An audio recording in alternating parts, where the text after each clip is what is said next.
5, 4, 3, 2, 1, 0. StarCraft, Woongjin Stars, SKT1. This is going to be set 1 of those two teams that I just mentioned, and this is going to be a TVT, MVP versus Fantasy. Fantasy representing SKT1 and MVP representing Woongjin Stars. This is, like I said, going to be a TVT. The map is Match Point, and we're going to have Fantasy starting out here in the bottom left position as the blue Terran player. Look at that look of fierceness on his face, the APM just flying across the keyboard and mouse. This guy right here is actually my favorite player, kind of my hero, coming up with all these kind of crazy different builds, and people have given him a lot of flack for that lately, but I kind of like it. It's, you know, it adds something to the game that I don't think a lot of players were doing at the time, so gotta love that guy. I think he's probably my favorite player right now. MVP, on the other hand, not doing so well in anything, actually. If you'll just give me a second here to bring up these statistics. Yeah, here, I'll bring up Fantasy statistics. Overall, he's 58%, and versus Terran, he's at 62%. Not quite his best matchup by like a 100th of a percentage or something like that, versus Protoss is actually his best percentage. But Terran versus Terran, he's at 62%. Pretty darn good if you ask me. MVP, on the other hand, overall he's actually at a 37.25% win rate. Versus Terran, he's at roughly 39.5%. So right off the bat, statistically speaking, I'm going to have to obviously say that Fantasy, with his statistical track record as well as his track record of just having really great play, I'm going to have to say that he's going to have a little bit of an advantage as far as maybe intimidation goes. I'm not sure how much these guys get intimidated when they're playing against players who are just statistically just dominating over them. Almost double the percentages, actually. A little bit off, but almost double. So, yeah, he's Fantasy definitely going to have an advantage here. And if we take a look at the build orders, they're just showing the players' faces right now. That's MVP there. Yeah, I was going to note this earlier. I did see the supply depot with no gas going down, no barracks going down as well.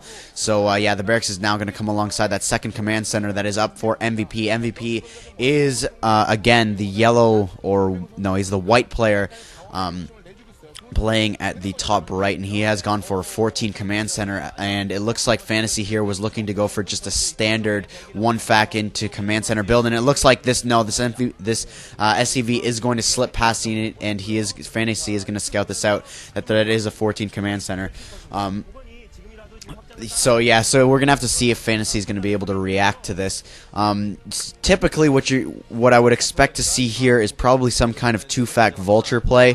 It's been kind of common for Terran players to go for that kind of thing. However, it does look like Fantasy does still have only one SCV on gas, so he might just be looking to go for. He might just be looking to kind of take that economic hit, and be a little bit behind, and just kind of play it out from there. I do want to point out, guys, that I am coming off of a flu, and yeah, there is the command center going up for Fantasy. Now, also sending over an SCV and a Marine. I'm not sure if he's going to look down to possibly throw down a bunker here. I highly doubt it. There is a Marine out for MVP at this point in time, as well as 2 SCVs off the line looking to defend here. And he can afford to do that as well, because the SCV production has been a little bit greater on his side of things for a little while now. And yeah, so just fighting that off. Now 2 Marines are out. I'm not sure what Fantasy is looking to do here, just kind of spreading his forces. And now a Vulture is out in the field. He's going to have to pick off the scouting SCV, though, before he goes out. And Machine Shop as well going up. A bunker on the front door, however, and it looks like, yeah, Fantasy is just going to keep that Vulture. He's probably just going to situate it right outside the base of MVP, just in case any scouting SCVs look to slip out. Or he might just sit that outside of his natural expansion as well, just to make sure no scouting SCVs get in that way as well. But like I was saying about a minute and a half ago before I got caught up there, I am coming off of a flu, so if you notice that I sound a little bit more nasally than I usually do, I'm not sure how nasally I would sound on a regular basis, but if that bothers you a little bit, as well as the coughing and the sniffling and whatnot, just know that that's what that's from. This isn't what I normally sound like, and as well, you know, I just hope that it doesn't bother you guys all that much. So we are seeing a little bit of a wall in here. Actually, that is a pretty tight wall in there. Nothing's going to slip past that for MVP. So he's got that bunker at the front door as well. No vultures are going to run by here, and 3 factories are going to be going up. I think the barracks are swapping positions now, and they're going to be able to scout with those barracks into the main bases, just in case there's any kind of tricky, wraith play that's been kind of spotted out a lot in TVT these days. All thanks to, I think Lita started that revolution there where the wraiths just became so popular. I mean, Boxer did it back in the day, but I think Lita was the one who made it more popular. Now we see some spider mines going down as well for Fantasy, so that's going to give him a little bit of a scouting advantage just to see when those vultures are running out. I don't think any tanks are going to be up for the next minute or so, but if they do come out, the mines are going to be there to stop them from some kind of early push, as well as Fantasy's going to be able to see if there is some kind of vulture push coming out as well. And an armory, I didn't. It's been clicked for the entire time that it's been building, but an armory is now up as well for Fantasy, so he's probably going to look to go for some kind of early Goliath tech or possibly just early upgrades, and Academy as well going up. So a pretty quick Academy. Usually you don't see Academy until a little bit later in the game, and now Fantasy looking to build a little bit of a wall off there. I think a little bit of a harassment push coming in there for MVP, but he's also going to be able to get the scout off on the forces of Fantasy, so he's going to know what's coming. He didn't see that tank, though, so Fantasy might be able to push across the map here and do some harassment with that tank. I think he really wants to get siege mode up as fast as possible and possibly even take the low ground below that natural expansion and start shelling it, although there are a lot of vultures out in the field. And the 4th and 5th factory as well coming up for MVP. So it looks like MVP is really tapping into his economic advantage that he gained earlier on.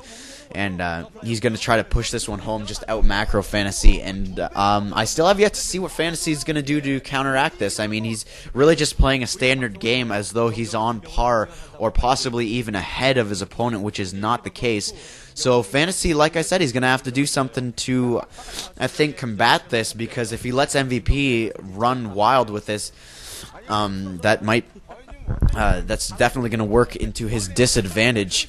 Now, I was saying earlier that maybe the statistics might play into some kind of intimidation factor for the player who's behind in statistics, but hold that thought for a second here. As a push is coming across, a ton of vultures out in the field, however, 3 tanks up for Fantasy. MVP might look to put down some mines here around those tanks, but no, it looks like it's just going to be a micro fight here, and focus firing down those vultures is MVP. Now he's going to target fire those tanks. 1 tank does go down. Those tanks, though, do not take full damage from the vultures, so those tanks are going to survive. 1 tank does go down, and as well as all of Fantasy's vultures. I don't think that was necessarily that great of a play. I think he came out even on that trade, which is not... and a little bit of a cute play here. A barracks being planted down just to stop those vultures from reinforcing. It's going to be taken down pretty quickly, though, by 2 tanks and 3 vultures. And however, all those vultures are sweeping across the field here, and the Fantasy doing a great job mining out that mineral patch there so that those tanks can slip into the base and